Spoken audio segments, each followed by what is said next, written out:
Hey, I'm Jeff with eBay Addicts, and today my special guest is Mike from the January House. How are you doing today, man? Good, Jeff. How are you?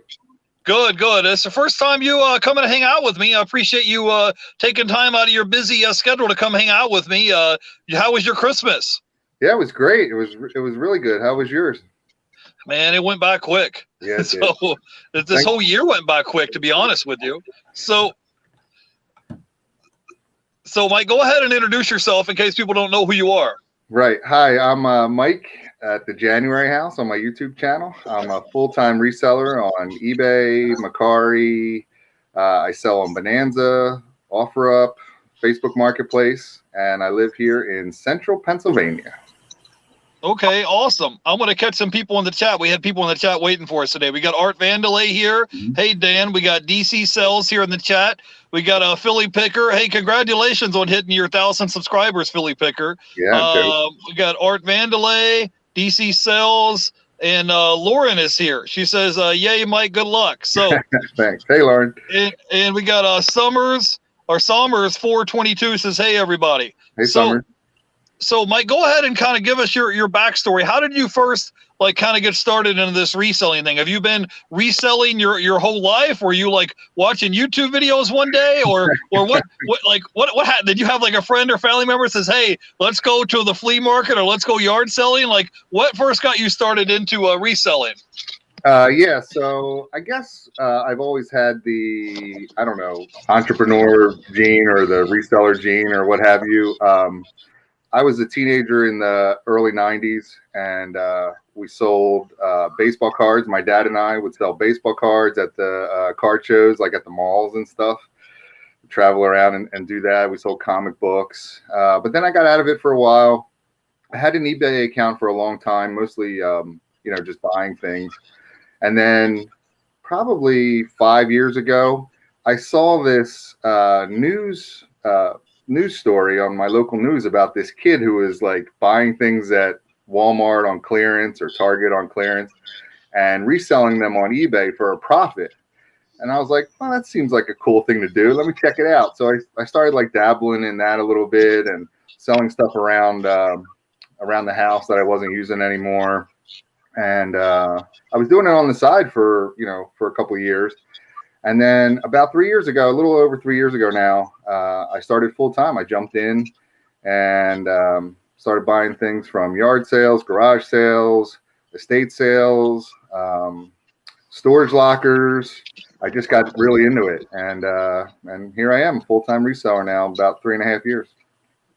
Awesome. So yeah, I was just scrolling through, catching up on some of your videos. I gotta ask you, Mike, what happened? I was watching your video. This was 6 months ago, and you bought a whole trailer of video games. I mean, it was probably 600-700 of them. Did you end up doing fairly well on them? Did you sell through them, or do you still got a good chunk of them? No, I sold pretty much all of them. I think I have a few left, maybe 20 or less than 20 now. Yeah, I was at a yard sale. And a friend of mine, my buddy John, who is with me on my auctions on Sunday night, called me up, and he knows I resell, and he said, "Hey, this guy here is selling video games. He's got a ton of them." And I said, "Okay," and I said, "How many's a ton?" And he's like, "He's got a pull-behind trailer full of video games." And I was like, "All right." And I was out and about that day, yard selling anyway, so I said, "I'll call you back." And I went around and I was doing my thing. And I was headed home, and I said, let me call him back. So I called John, and I said, hey, is that guy still out there? He said, yeah. He said, you going to come down? And I said, sure, I'll come down and see what he's got. And it was about 20 minutes away. So I get there, and the guy said, I started looking at him, and the guy says, I'm very motivated to sell them, all of them. And I said, okay. I said, how much? And he said, $250. And I said, sold. And I bought them all. They were mostly Xbox 360 and original Xbox and PlayStation 2 video games. Yeah. Well, the thing is, Mike, even if you just sold them for $10 a piece times 700, that's $7,000 worth of merchandise, and you picked it up for $250. So you got a pretty good deal. I don't think that you could lose on that deal. No. I just wanted to say hi to Carolina Hustler in the chat is here. Art Vandelay. I wanted to say hi to Jennifer Hayes is here in the chat, and Adebayo is here. He says hi. Hey. So Mike, tell me how your auction's been going this year. I've been checking it. You've been doing a lot of auctions on your YouTube channel. Tell us kind of how that works and how you come up with that idea to start reselling on YouTube. Yeah, so I started the channel in March of this year, my YouTube channel, and I had been watching a bunch of resellers for a long time. Global Voodoo was probably the biggest influence. I used to watch him all the time. John at Show Me Pictures, I watched him a lot, and I always thought, I could do that. I could talk about what I sold and make a video, but I never did it. And then 2020 happened with the lockdown, the pandemic, and I had a little bit of free time on my hands because we couldn't really go anywhere. So I started the YouTube channel, and then I started seeing people selling, having auctions on YouTube, selling items. And at first, I was just buying things from people. We were locked down in Pennsylvania here, so a lot of my normal sourcing opportunities were closed down. Thrift stores were closed. No one was having garage sales or yard sales. So I was buying things from online YouTube auctions. And then I thought, what? I could sell stuff on YouTube as well. I have extra stuff to sell. And I looked at my sales, and I realized that, Tuesdays and Wednesdays in my stores were the slowest days for me revenue wise. So I thought, Tuesday nights I'm going to do auctions. And I just started doing it. And I was talking to my friend John, and he has an estate sale company, and he buys and sells some different items, some more vintage and antique items than I was normally buying and selling. And he's not very tech savvy. So I said, hey, why don't you come over on my channel, come to my house. We'll do the auctions on Sunday night, and you can sell your stuff, and I'll sell my stuff, and it'll be a way for both of us to sell some of our inventory. And we've been doing it ever since probably, I think, May or June was our first auction, John and I. So yeah, it's been going pretty well. We have every Tuesday night usually at 8:30 p.m. Eastern, and then every Sunday night at 7 p.m. Eastern on my channels when we do the auctions. Yeah, well, that's good. If you're able to do auctions, and that way you don't have to pay your eBay fees and PayPal fees. You kind of cut out the middleman. So that sounds like a good idea. We got a bunch of people in the chat. I'm going to catch up with the people in the chat. We got Thrifter. I don't know if he's joking. He says, "Who is this?" This is Mike from January House. We got Jennifer Hayes is here. We got Art Vandelay. We got Blood, Sweat, and Cell here. We got Joe Dills is here. And Sommer says Mike loves to sing. Ask him to sing something. I don't think we're going to do karaoke hour today. But if you have some questions for him, we'll go ahead and drop it in the chat. So, Mike, I got a bunch of questions for you today. I was watching one of your videos, and you were talking about reselling remotes, because I think some people know about it and some people don't. I mean, every time I go to the thrift store, if I see a remote there and they got it for 50 cents, I don't even bother looking it up. I just grab it and put it in the cart, because at a bare minimum, I know I'm going to sell it for at least $10. Some of them sell for $15, $20 on up. And even if you just have an extra remote and you don't have like the VCR or the TV or the CD player that it goes to, those remotes can sell through pretty good. Can you talk a little bit about selling individual remotes? Yeah, sure. So I buy a lot of storage lockers, and I usually find a good number of remotes, but not the item that the remote goes to, right? But you're right. If you look up on eBay, the model Sony remotes do very well. Some of the higher end audio equipment remotes do very well. But I think people might be a little nervous to sell a remote if they don't know if it works, because they don't have the piece of equipment that the remote goes to. But there's an easy way to test it, and I made a video about it, so go check that video out. And they sell pretty well. You can usually pick them up besides storage lockers at garage sales, yard sales, thrift stores, like you said, pretty inexpensively. So it's a good item to flip for resellers. Yeah, I mean, if you can see some laying around and they're pretty lightweight, they're pretty easy to ship. You could drop it in a 6x9 padded envelope, slap your shipping label on it, and out the door it goes. And you were talking on your channel how you can go about testing them, that you can put the batteries in it and kind of hold it up to a mirror and kind of test it to see if the light flashes off and on, right?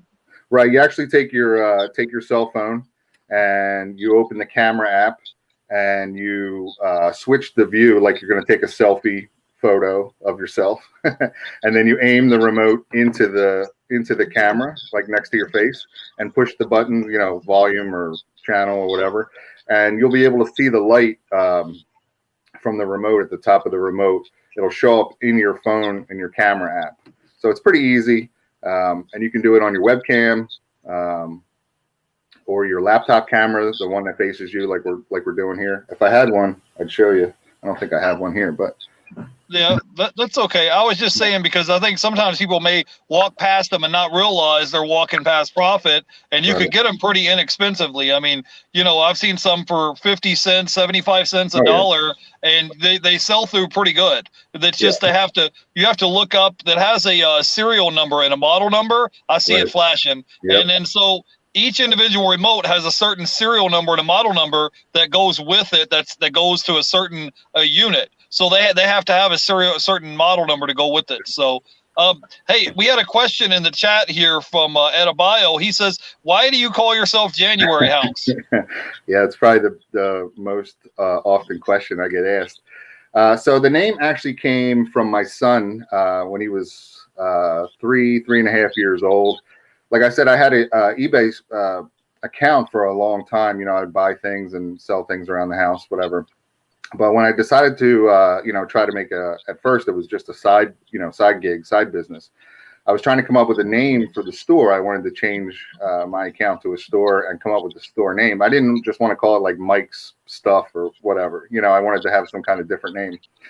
And my son was like 3 years old at the time. He was in his car seat in the back seat. And we're driving around one day, and he starts talking about how he goes to the January House and visits with his grandfather. And my father passed away 14 years before my son was born. So he never met my son. And he starts talking about some details that there's no way he could have possibly known. I know it sounds like a crazy story, but this is what happened. So he's talking about the January House, and I thought, well, I'm looking for a store name. It's definitely not Mike's Stuff. So I just took January House from that story that he started telling in the back seat that day at like 3.5 years old. And then when I started the YouTube channel, I just carried it over to the YouTube channel. Okay, cool. We got a question in the chat from Art Vandalay. He says, question, where do you find storage units? Best size to start if you've never done it before. So if someone was looking, because I think I saw in one of your videos, you bought a storage locker for like $10.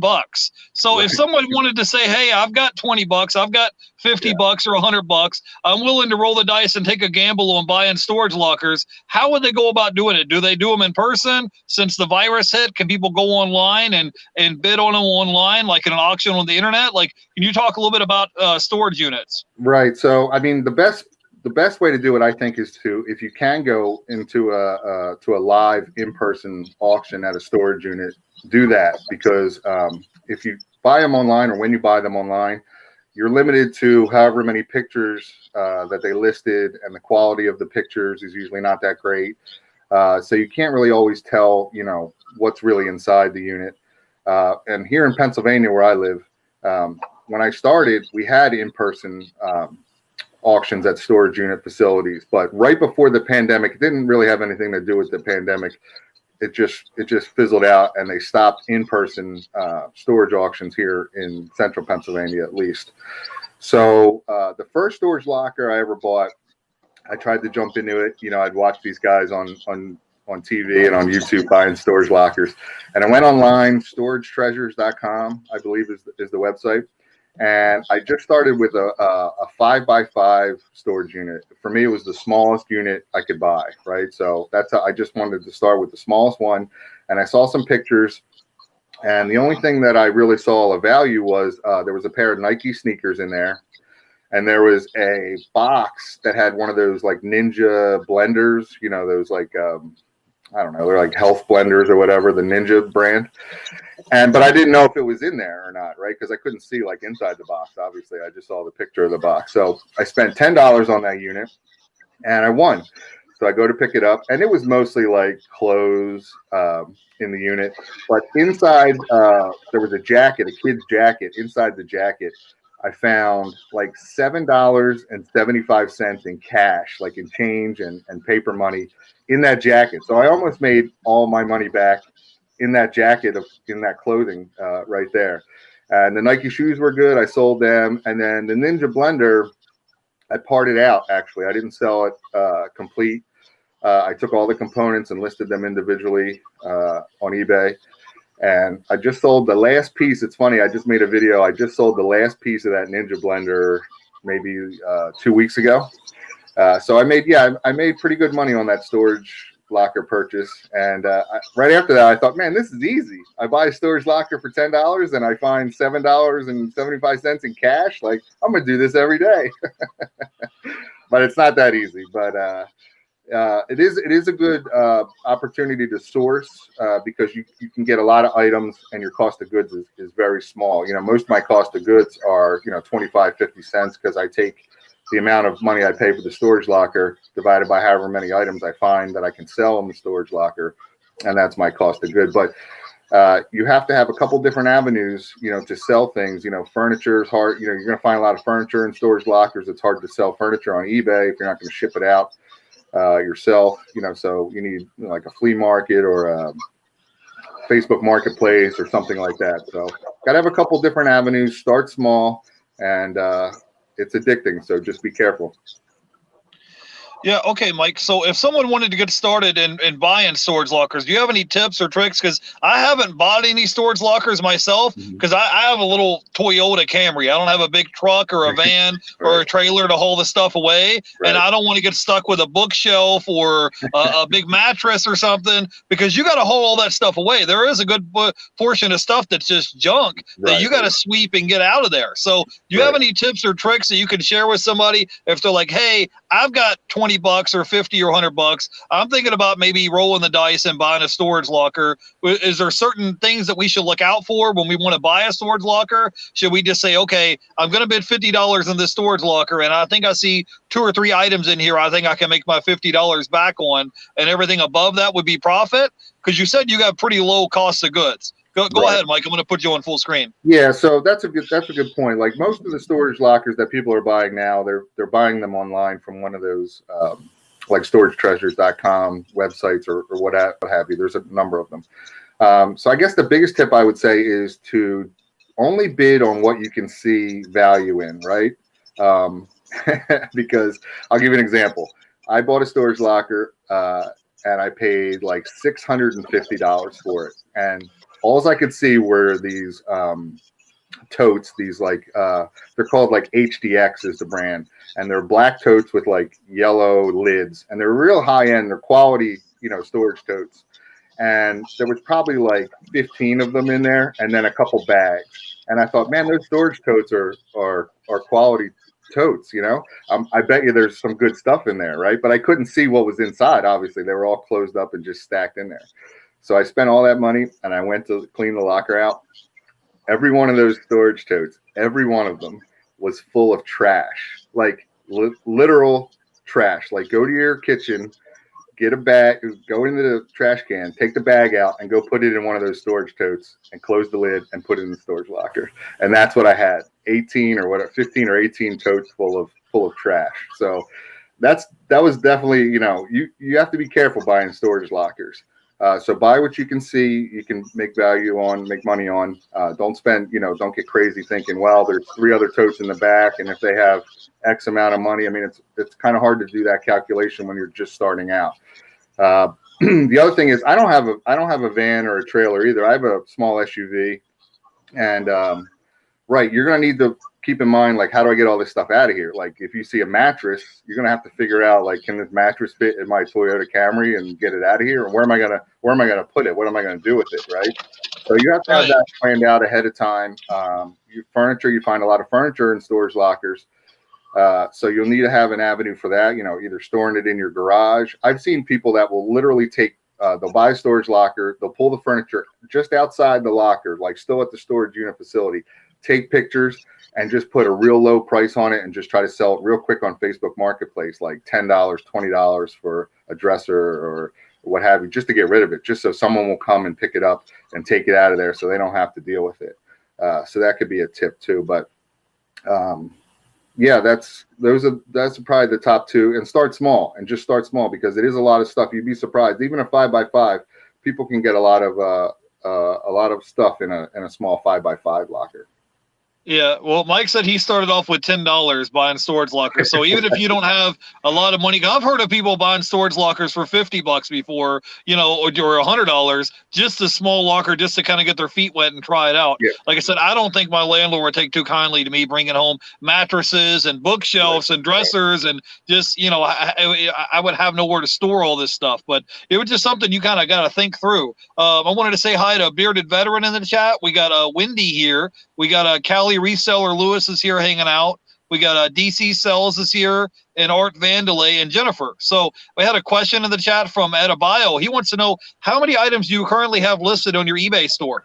That's a good question. So currently, I don't have. I don't have a ton of listed items right now. Currently, I have 2 accounts on eBay. My main account probably only has like 650 items listed.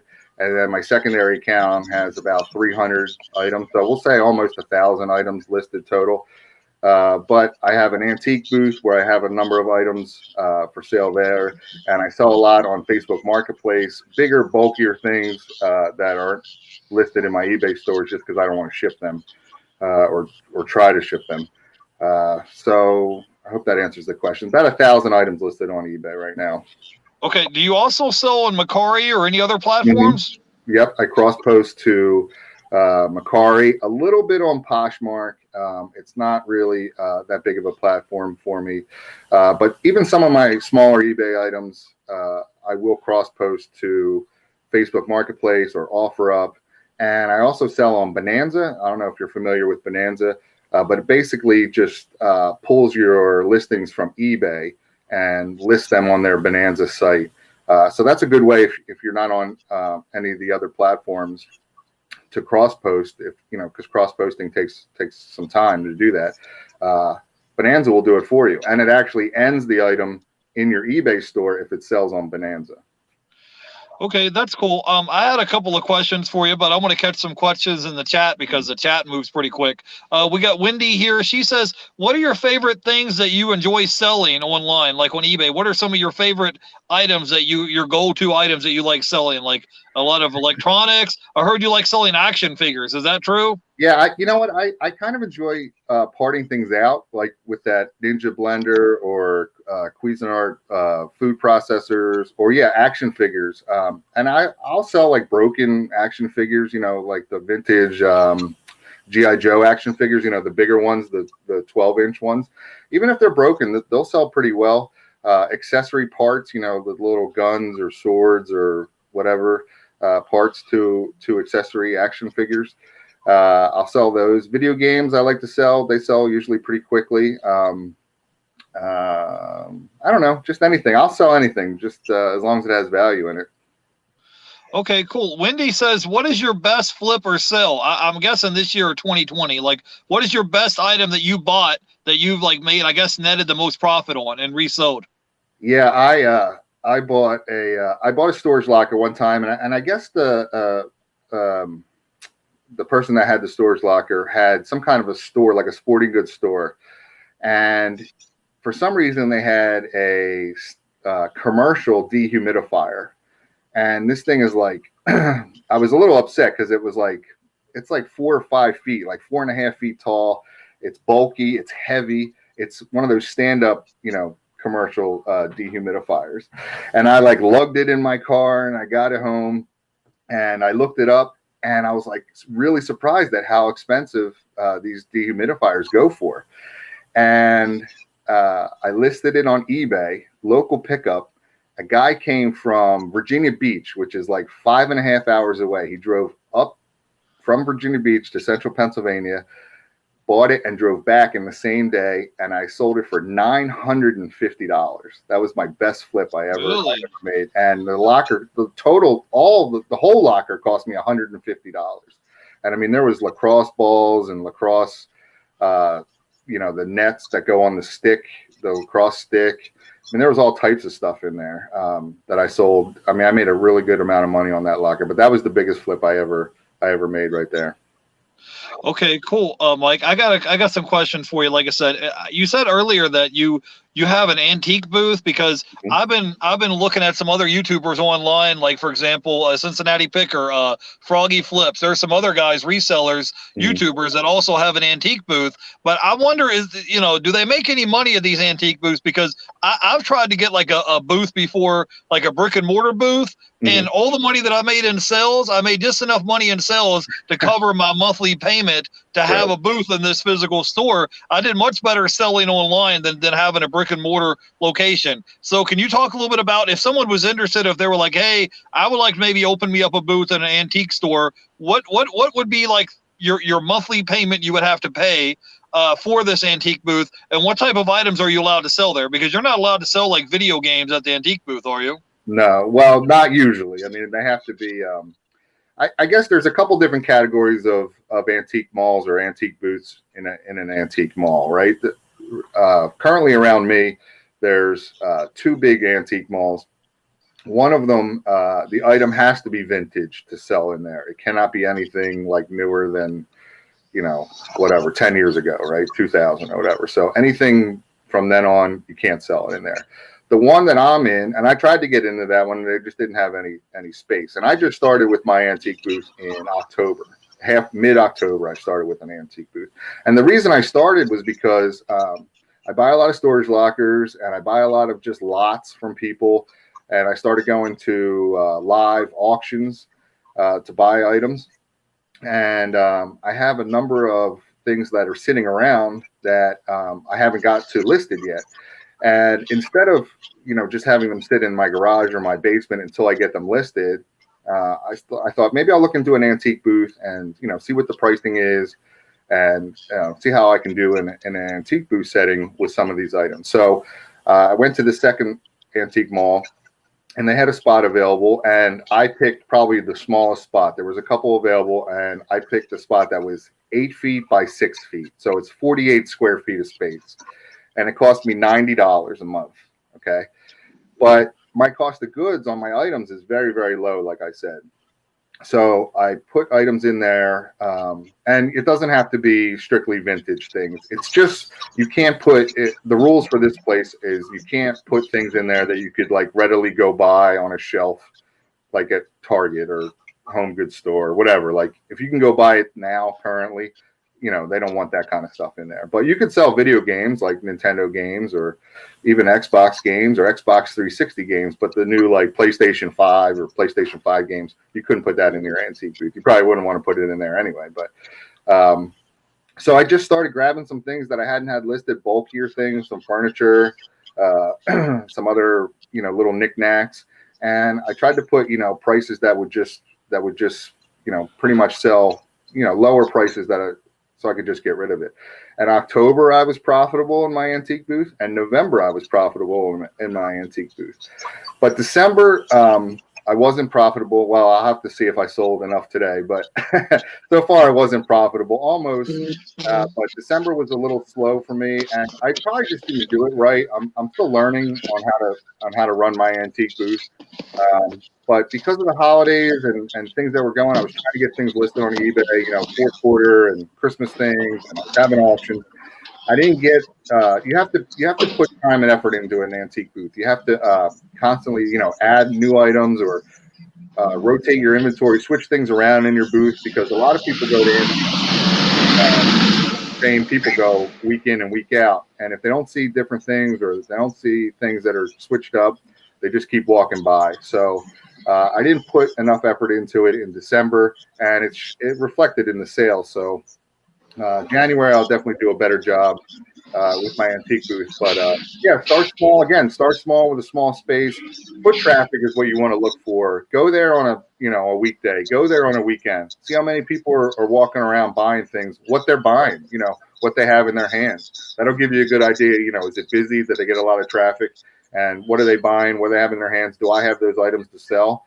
And if you can get start small and get a antique booth for a decent spot, I think you'll do all right. It's worked for me so far.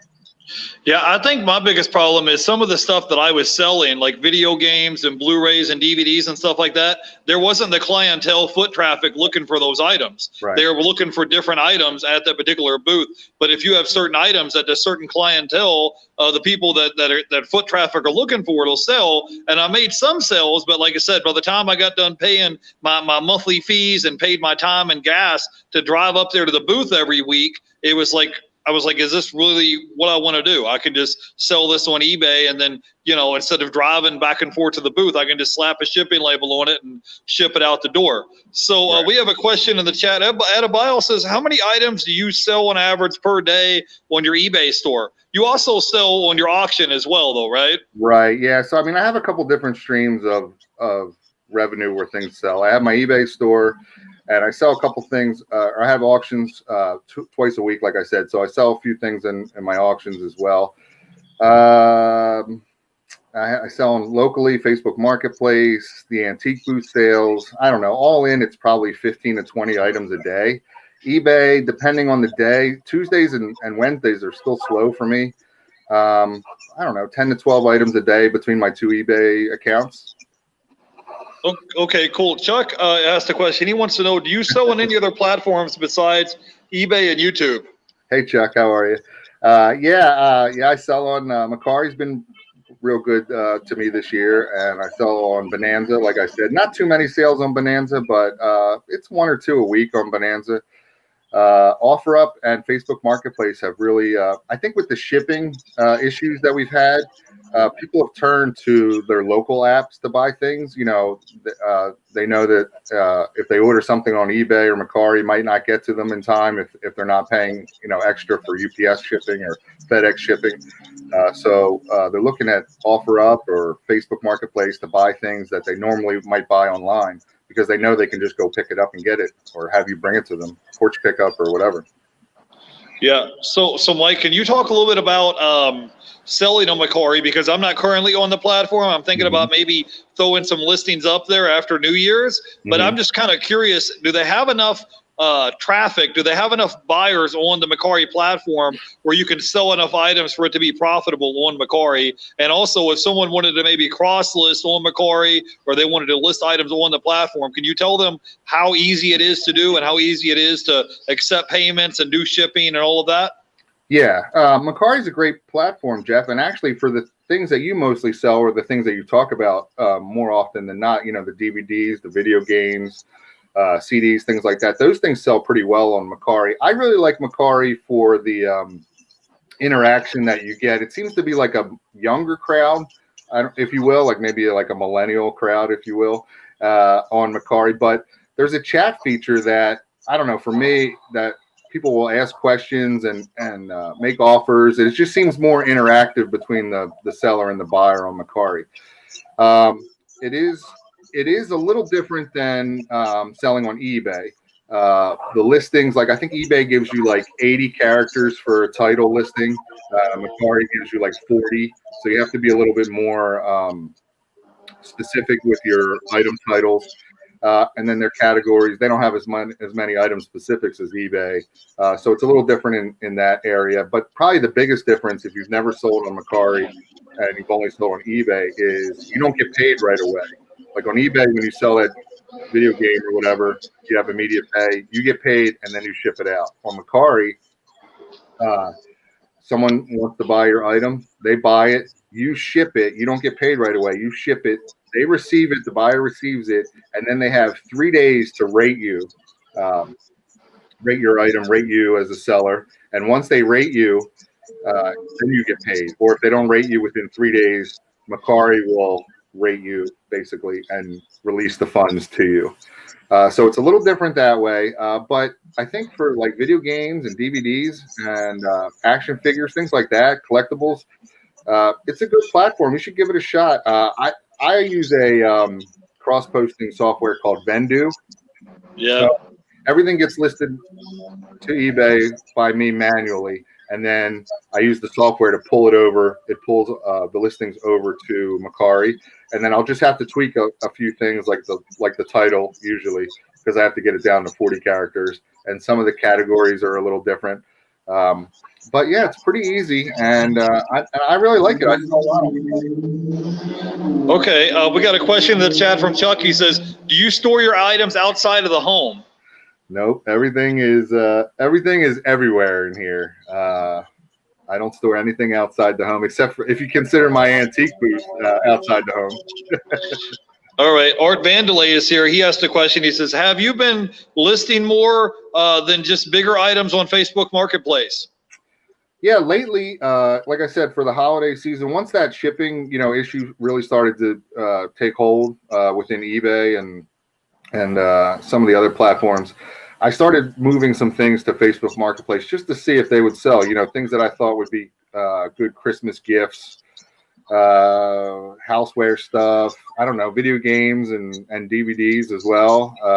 Some of those video games from that big haul I had, I sold a number of those in big lots on Facebook Marketplace. I'm just starting to get into the shipping. Facebook Marketplace has a shipping option as well.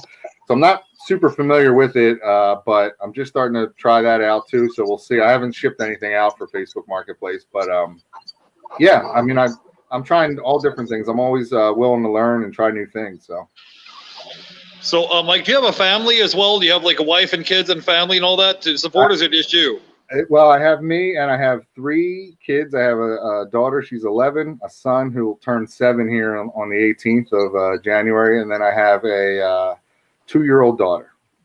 Okay, I was just going to ask you if your wife was like supportive of reselling, because some people are on board and some people are just like, get this junk out of the house. It just drives them crazy. I wasn't trying to pry. I was just asking just to be asking. Right. So, all right. So, okay. So Mike, you've been full-time reseller now for 3 years. Do you have any maybe top 2 or 3 tips that you can pass on to somebody else if they're a part-time reseller, or there's somebody that wants to go full-time? Do you have some maybe 2 or 3 points or tips that you could pass on to somebody to wants to be a full-time reseller?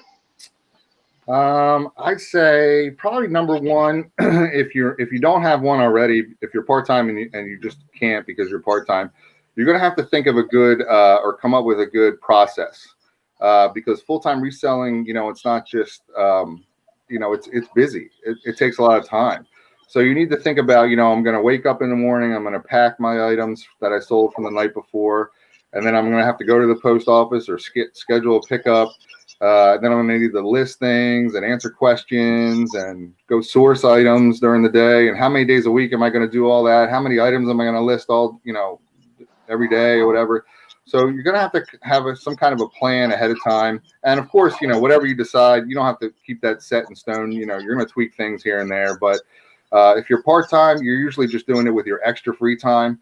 But if you want to go full-time, obviously it's going to be your full-time job. So you're going to have to come up with a plan that works for you and your life, and try to stick to it and make it a routine over time. I guess the other point I would say is make sure you learn like the logistics side of reselling. And if you're part-time, you probably have a good handle on that already. But things come up and there's different platforms to ship items. There's eBay. If you make a sale on eBay, you can ship it out through eBay, or you can ship it out through a service like Pirate Ship. And just learning those ins and outs will help you, keep your bottom line intact. Sometimes shipping it through eBay is not always the best option as a reseller. So there's a few different other items out there, or options out there for you to ship items. So make sure you're familiar with all those and logistically how you're gonna do it. And then storage. If you're part-time and you have 100 items and you're selling things and you're making money, and that's great. You have to scale that up to be full-time, right? You have to get from 100 to 1,000 or 1,000 to 3,000 or whatever. Where are you going to store all that stuff? In your house, in your garage, in the basement, in the storage locker? You have to kind of think of that, because that's your inventory that you're going to make money on. So if you're part-time and you may not have that many items, you're going to have to think about getting more items so that you can constantly sell things day in and day out and support yourself. Yeah. Okay. We got a bunch of questions in the chat. Somner says, roughly how many items do you list a day on your different platforms? Yeah, so I try to list 10 to 15 items a day currently. I'm actually getting ready to put out a video on my goals for 2021, so I'm definitely going to increase that per day. But currently in 2020, I was 10 to 15 items a day, and the same with 10 to 15 items, trying to cross post those, and then a few, maybe 5 to 10 either Facebook Marketplace or offer up listings, or taking things to the antique booth, or getting items ready for auction. So I don't know. I know that's a lot. That's an involved answer, but 10 to 15 items a day generally on eBay by itself. Yeah, I was going to say your numbers are going to be skewed a little bit because you have an antique booth and you sell on Macquarie and Facebook Marketplace, and then doing your auctions. We got another question in the chat. Chuck says, this guy seems really smart. Is it the glasses? He wants to know if that's like gives you your superpowers. We got old school Flips here in the house hanging out with us. Hey, thanks for coming by, Jimmy. I saw your video that they made about you yesterday. That was funny. and I wanted to say hi to Cali Reseller Lewis in the chat. Oh, yeah. So, hey, Mike, I wanted to ask you a few questions. Do you have some tips that you can help people with sourcing? Because there's a lot of people that just do yard sales and estate sales, and when it's wintertime, a lot of yard sales aren't really available. In where I'm at in Florida, there's some, but I'm saying up north, like where you live up in Pennsylvania, in December, January, February, there's probably not a lot of yard sales to be had. So can you talk about other ways of going of sourcing and getting merchandise that you do, like retail arbitrage, you go to thrift stores, you go to Goodwills? Like, what are some of the other places where you go source that during the wintertime? Right. Well, I'd say not only the wintertime, but so we have the winter here, which you're right, yard sales are done, garage sales are done. But then this year, 2020, we also had the lockdown for 3 months too. So thrift stores were closed, obviously no garage sales. This was, March, April, May, the good months where people are having these sales. But I'd say the biggest tip that's worked for me over time is let other people know that you're a reseller. Like, I think some resellers are afraid to tell people that they're resellers, that they were going to resell the items and stuff. I'm kind of the opposite way. I give them my phone number. I have a business card. I give them the card, and I say, hey, if you get any more of this stuff, let me know. I have cash, and I'm willing to buy. And I've got a lot of items, especially during the wintertime or when we were in lockdown, especially lockdown. During lockdown, people were trying to clean out their house, spring cleaning, things like that. And they had no real outlet to sell a large number of items, in one shot. And I was able to, pick up a lot of inventory just because people knew that I was a reseller. They would call me up or send me a text and say, hey, here's what I got. You interested? And we would make a deal. So I source a lot from just people that are just selling things or know that I'm a reseller. But yeah, storage lockers is great. Like I said, you can get a large number of items, fairly inexpensively, cost of goods wise. But lately I've been going to a live auction, live in-person auction, and you can get some great deals at a live auction. And the pricing is usually pretty decent. Estate sales are another opportunity where I source. Get some good deals at estate sales. People moving. Again, it's a little tough here in the north in the wintertime. Not a lot of people moving usually. But yeah, thrift stores. I don't do thrift stores that much anymore. But yeah, thrift stores and like Goodwill, Salvation Armies, they're a good place to source as well. Yeah, I've been doing a lot of online arbitrage this year ever since they've had the lockdown. A lot of crazy stuff's been going on. So I'll buy stuff in bulk. Like, for example, I just bid on an auction on eBay yesterday. It was like 150 DVDs that are new in the shrink wrap. And by the time you pay for shipping and everything, I'm paying like 54 cents a piece for them. So I've been buying I bought a big lot of 400 CDs the other day for it was $180. So it broke down to like 45 cents a piece. So I've been buying more merchandise online, and then that way it cuts out a lot of my sourcing time, have it shipped to my door. And I've been doing more retail arbitrage. I've been going to a lot of Dollar Trees and go and check out like Walmart clearance and Target clearance and just looking around, because I like items that are new in the shrink wrap. You get a lot less returns. The customer can't say the item was damaged or the disc was scratched and it didn't work properly. And it just, all my transactions seem to run a lot smoother. Cali Reseller Lewis says, I like doing private picks. You get some good deals.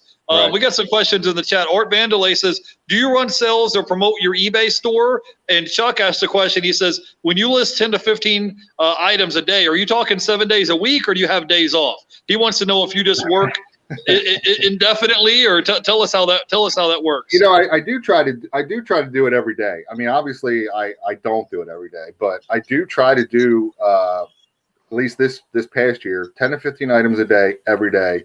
10 items for me was pretty easy, 5 in the morning, 5 in the evening or whatever, or 5 in the afternoon, also.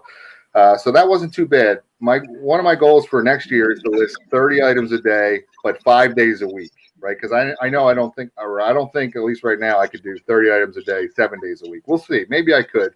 But, I have a little bit of a life outside of reselling as well. Yeah, I'm talking right now 7 days a week. I'm going to try to do 30 items a day, 5 days a week, and see how that goes. And if it goes fine, then I'll increase it to 7 days. And then for Art Vandelay, Dan's question, I do run sales. I usually run a sale from Thursday to Sunday night on my eBay store. And I usually do promoted listings with it as well, just to try to clear out some inventory on eBay. Yes. All right, cool. So, Mike, you were talking a little bit about you have goals next year for 2021. Mm-hmm. Do you care to share with the audience? Let us know maybe 2 or 3 goals that you have for your reselling business and your YouTube channel next year for 2021. Yeah, sure. And just to let everyone know, I'll be posting a video later tonight after this interview that'll go a little bit more in depth on my goals for 2021.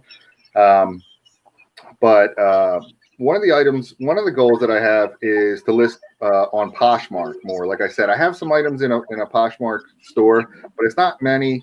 And probably the reason for that is, you have to share your items on that platform, share your store. And I just didn't have, I just didn't have time really, I guess, to share items and keep up with all that. But I'm going to really try to make an effort to do that in 2021 on Poshmark. As far as YouTube, which is not really reselling per se, but I have a goal to make more content videos or non-auction videos. So I'm going to have a goal to try to post 3 times a week, 3 videos a week that are non-auction related. And because I've seen a lot of growth in my channel, I'm at 614 subscribers and growing. And I get a lot of views on the videos that are non-auction views. I get a lot of views on my auctions as well, but the non-auction videos seem to do really well. So I have a goal around that. And then I have a inventory system that I implemented halfway through 2020. And prior to that, I really didn't have an inventory system. So I'm kind of in a weird spot, like hybrid between an old inventory system that was terrible and this new inventory system that I started, and all the items moving forward from that day are in that inventory system, but the older items are not. And sometimes if I sell one of those older items, it takes me a little while to find it. So one of my goals, like my immediate goals for 2021, is to get those older items onto the newer inventory system that I have so that I can find things easier. Okay, cool. I wanted to say hi to the Flippin' Hustler here hanging out with us. He says he's been scoring at estate sales the past few months. Well, awesome. That's awesome. So, Mike, I want to talk to you a little bit about your YouTube channel. What possessed you to start a YouTube channel? Because sometimes you watch other channels, you're like, man, that would be cool. And then once you start putting the hours in of doing it, you're just like, what did I get myself into? I know I feel like that sometimes. So talk to us a little bit about your YouTube channel. Tell us about your listing lives that you do with Art Vandelay and Philly Picker. Yeah, and expand a little bit on that. Yeah, so like I said, I was watching YouTube resellers for a long time, and I always thought, I could do that. That'd be fun. I could get on there and talk about what I sold. And then we were in lockdown for a couple months, and I thought, well, if I'm going to do it, now's a good time to do it. So I started in the end of March, and it's fun. I love it. I absolutely love it. I love making videos, and I really love the live auctions that I do, or live hangouts that I do, interacting with my friends that come out and hang out, like Art Vandelay, Summers, Backroad Bitter Chuck, everyone that comes out and supports me. I really, really enjoy it. So that's what keeps me going. And yeah, we have on Wednesday afternoons, every Wednesday at 1:00 p.m. Eastern. It's myself, Dan, who's Art Vandelay in the chat, and Joe, who's Philly Picker in the chat. We do a live listing, working hangout session. We talk about reselling and we talk about our lives a little bit, and we have a great time. It's really a lot of fun, and we get a little bit of work done during those live listing workout hangout sessions. But it's on for about 2 hours, so if you haven't yet come out and check this out, come visit. Wednesdays, this Wednesday coming up will be on Philly Picker's channel, Joe. So come hang out with us and join us and do some listening and see what we're all about. Yeah, I think I stopped by about a week ago, and I stopped by, and Art Vandelay was dressed up as a present. So you never know what you'll see. You might even see. There might be presents. You don't know what you're going to bring into. Right. I wanted to catch up with some people in the chat. We got Dennis here. He says, "Hey, Mike, are you going to sing for me?" We got back row bitter Chuck. He says, "You all talk about reselling in the lives." Yeah, we got my man BK from the Rockies here. He says, "Happy New Year's." We got the Thrifty Pickers is here, coming in and hanging out with us. And we got a question from the Philly Picker. He says, "Mike, do you price items differently on different platforms? So if you sell something on eBay or Macquarie, do you sell the same price, or is it different prices?" That's a good question. Actually, if it's eBay and Macquarie, a lot of times I sell it for a higher price on Macquarie. And don't ask me why. It just works out that way. Yeah, so I do price them differently. I try different price points just to see. I do take offers on eBay and Macquarie. Yeah, but I do try to price items a little differently. Like I said, video games, electronics, DVDs, CDs, they sell well on Macquarie. So, and you might be able to get a little bit more than you can get on eBay for them. Yeah, well, what I'm thinking about doing is maybe I've got a bunch of items that I've been sourcing at the Dollar Tree, and I'm thinking about throwing them up on Macquarie just to see, because on Macquarie you don't pay an insertion fee like you do eBay, and then they don't handcuff you and say you're only allowed to list 50 or 100 items. So I'm going to try that out first, and maybe next year in 2021 kind of try it out, maybe put 50 or 100 items on there and just kind of check it out and see how it goes. But right now, between running a YouTube channel and having 2 eBay stores and working a full-time job, and I've got a new podcast I'm starting next year, I'm just only going to do whatever, so much that I can do, Right. So, Mike, go ahead and tell the people in the chat, tell them where they can find you at on YouTube and Instagram. They want to come by and check you out. Yeah, if you want to come by, check me out. I'm the January House on YouTube, and the same the January House on Instagram. So another one of my goals is to try to post a little bit more on Instagram for 2021. That account was new. All this social media was really new to me in 2020. So my YouTube channel is new as of this year, and my Instagram account as well. So, but I really enjoy the platforms. I really enjoy the interactions. So search for the January House and you'll find me. All right. So, Mike, do you have any other final thoughts that you can give somebody, because some people don't think they can make a full-time living being a reseller. So do you have any final thoughts or words of wisdom you can pass on before we let you go, Mike?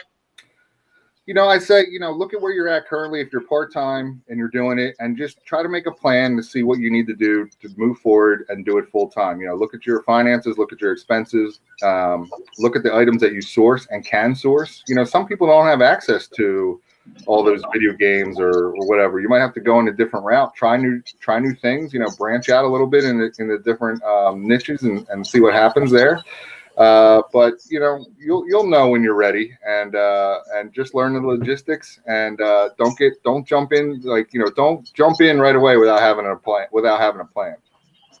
Yeah, for sure. I definitely can relate. I've got about 5,000 items listed right now, and I'm not full time yet. So you'll know when you're ready, but don't jump in head first and just quit your job and be like, hey, now I have to choose between buying more inventory or buying dinner tonight. You don't want to be in that situation. So, anyways, hey, thank you for coming by and hanging out with us, January House. We appreciate you. I'm subscribed to your channel, and links for his Instagram and YouTube are in the description. So go by and check them out. So, hey, thank you guys all for hanging out with us.